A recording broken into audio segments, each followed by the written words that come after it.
ThaBoxingvoice.com, live here with the strength and conditioning coach, not only of Danny Garcia, but TJ Velasquez as well. Man, I'm coming in here and I'm very impressed. These two men look like different people from one camp to the next. I mean, it was just yesterday. It was September that you were getting them both ready. Yep. And I swear TJ's biceps and chest look bigger. Is this, obviously you see him every day. Maybe I get to see the difference because I'm not here every day, but right. How do you see TJ first and foremost, and we'll get to Danny later? Well, it's like you said, it's a cumulative process. You know, we just came off of camp back in November, so we didn't have a long layoff. And yeah, he's definitely getting bigger. Plus, we know that we're kind of easing him into a slightly larger weight class than we thought he was going to fight.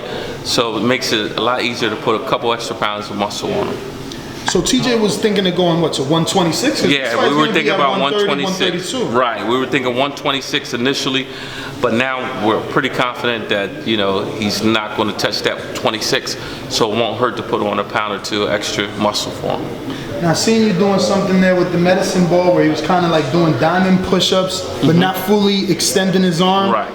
Right. Is that a chest? Is that a tricep workout? Core? What's the primary going on is chest, the secondary is tricep, and the core is always engaged in that. But that's also a fatigue exercise. So it's designed to wear out the body, stimulate the muscles, take oxygen out the blood, anaerobic type of stuff. So help build endurance for them. Now, would you say not just TJ, but both men are looking good because the camps are so frequent?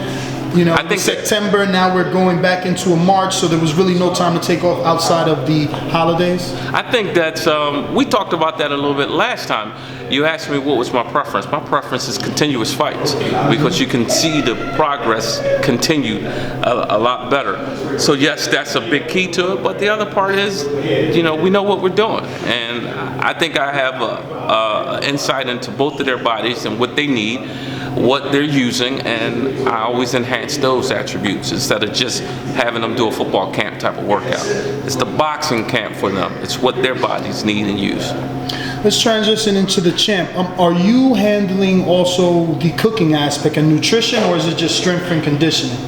I don't actually do the cooking, but we do have a game plan when it comes to the types of foods he should and should not eat. I also provide him with nutrient shakes after each workout, you know, Monday through Saturday, you know, so yeah, we're definitely staying on top of that. And as we're getting closer and closer to the weigh-in, we need to monitor what he's eating and make sure that he's getting the right balance of nutrients inside so he has energy, he also has a high immune system, and he gets enough protein to recover. Now, I don't know like what exactly it is that you, I guess, put together for your fighters, but is there anything, like, do you have to sit with Angel and kind of say, hey, what's the game plan going to be? What should I work on? Are we focusing more on movement? Is he going to stand there and trade? Should we work on, you know, the shoulders or the lats so he can thrust more power? I mean, how do you know? Or is it just... Good question. Well, you know one by the opponent. And, you know, some fights come into play where you're going to need a little bit more athleticism. You have to be able to move, duck and dip and dodge and do those type of things. And in other fights, you're going to need a little bit of power. You're going to need a little bit of speed.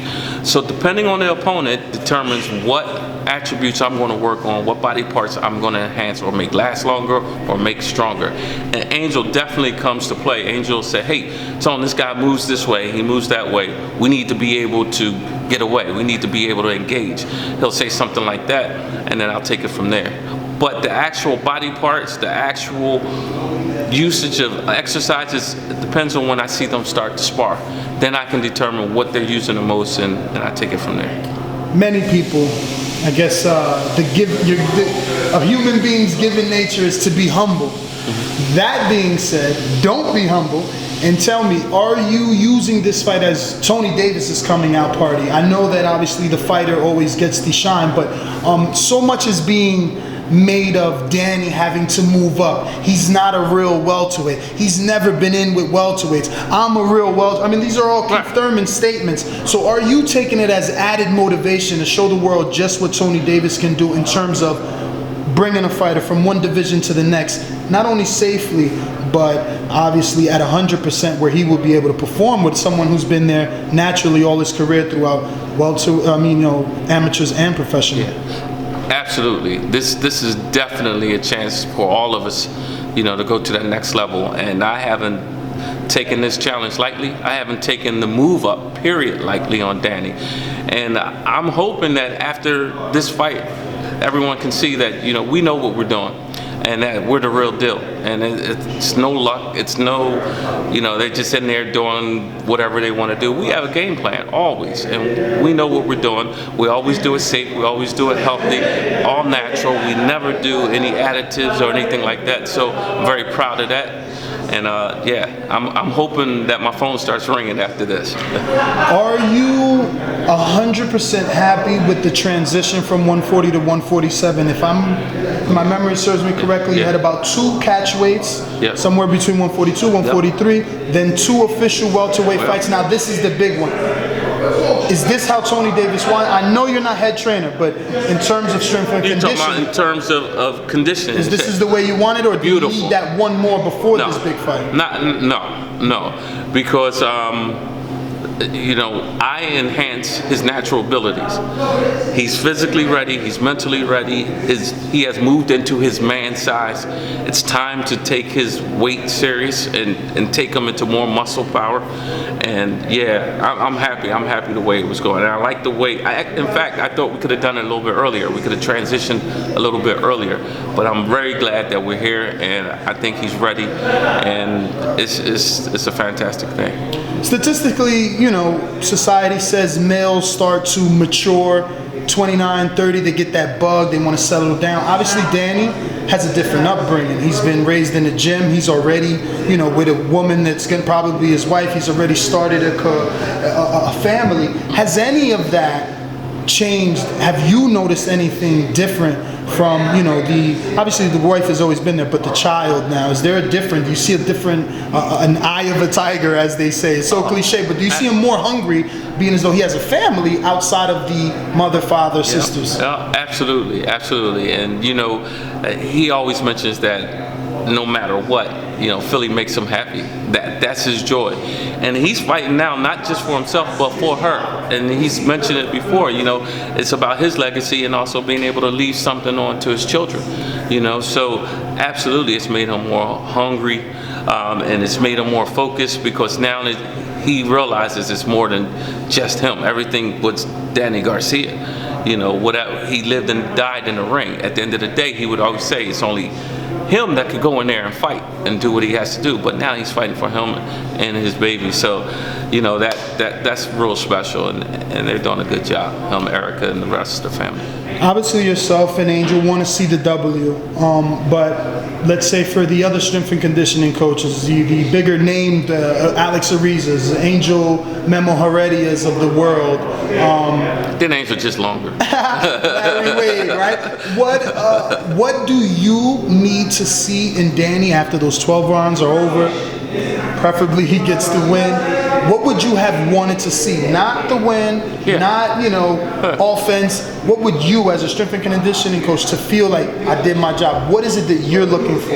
Okay, I guess my mission statement or my vision is that my primary function is to make sure that you're strong and you last long. Mm-hmm. Those are the 2 things. You have to outlast your opponent. Just imagine if you were fighting you in the mirror. It's the guy that moves like you, act like you, can punch like you. What's the difference maker? The person who's the strongest and who will last the longest. And that's what I want to see at the end of the day. Did his power sustain throughout 12 rounds? Did he sustain his conditioning, his breathing, everything for those 12 rounds? Now, of course, there's going to be rounds where you get a little bit more worked up, but was he able to bring it back and get that second win? That's what I want to see. Strongest and last the longest. Last question. I know we got to close up the gym here. I just came from Alabama. I spoke to Deontay Wilder. We were there about 4 days. He doesn't run ever. This is like my 3rd time in camp. Again, this is your forte. Why would a fighter not run? And what are the benefits to not running? Benefits to not running. I was going to answer that another way. Okay, why wouldn't a fighter not run? First of all, running is a product of endurance, right? You want to open up the lungs. You want to increase your heart rate, burn calories, increase that metabolism, help you make weight, things like that. When you got a big guy like that, that's a heavyweight that also has a lot of muscle. Muscle burns a lot of calories. Muscle burns a lot of weight. And when you're able to do exercises that are continuous exercises with a little bit of intervals in between, you're actually doing a cardio push there. You're increasing your ability to retain oxygen in your lungs, and you can get that cardio workout by just going from one exercise to another. So I'm not surprised that he doesn't run, and I can see where it could work for a guy who doesn't have to be as afoot as a 140 pounder, 147 pounder. He could be slow, deliberate, methodical, so he can conserve his energy. And the advantages that I could see to that is that a lot of times these guys, when they're coming down in weight and they're really training hard and they're out there running to break sweat, and well, at some point in time you reach a plateau, and then after you go over that plateau, you make your muscles work against you. You know, you're tearing down your muscles again. So that means when you get in the ring and it's time to go and you have torn muscles, what's going to happen? At the end of the day, when the only last source of energy you have is that lactic acid, it's going to pour right into those muscles, it's going to burn those muscles up and shut you down. So someone who's not running won't have those torn muscles as readily as someone who is running in their legs. So I can see the advantages to that. I know I said last one, but what do you recommend in terms of miles? We see so many fighters do so many miles. Some say 6, some say 5, some only do 2. What do you recommend your fighters, stable of fighters, to run in terms of daily miles? Really depends on the fighter, and it depends on the time frame. If we're not preparing for anything, I don't think that this should be doing anything more than 2 to 3 miles. 4 if you really want to be dynamic. Is every other day or daily? You can do it daily, but you should also switch it up. You can go from sprints. So let's say you run 2 miles today. Well, tomorrow mile, let's run a full sprint. You know, let's say you ran 2 miles today. Well, tomorrow, let's beat that time. See, there's again, the goal of running is to increase that heart rate, increase that metabolism, open up those lungs, push the body to a new level. You can do that without breaking the body back down by increasing your miles and using more muscle fiber to do that, and then wearing down your muscles again. Now, as you're getting closer to the fight, that's when you increase your mileage. So now you can increase your endurance. You know, because if you run 4 miles a day, that's maintenance. That's not endurance. That's just like getting up every day, going to the car and driving. You could switch it up. You got to shock the body.